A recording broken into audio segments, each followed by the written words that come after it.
All right, so as you can see, I've got a couple of broken holes, a broken plastic fender, and I've already done some holes and some cable ties. And so this is what you do. You just use a basic hand drill, a cheap hand drill, and a small little, what do you call that, drill bit. And you basically just drill a hole on either side of the cracked portions.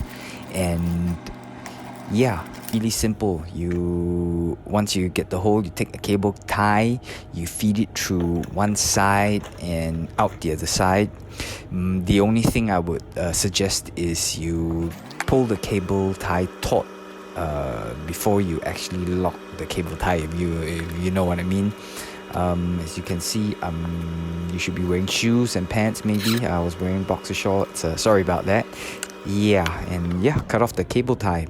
It's already pretty solid, and I could have left it like this. I made a few more holes later on, but as you can see, it's pretty solid.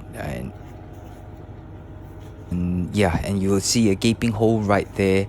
So I could have left it here, but I didn't. I used one of those wire mesh that people use for plastic welding.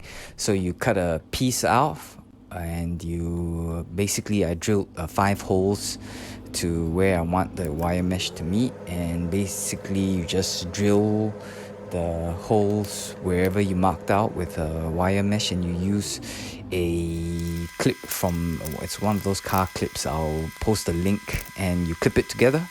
Once you have the hole, I also plastic welded the sides together, so it's a bit more solid.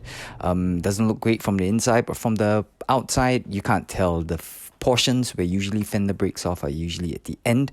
Yeah, and here you can see the final product.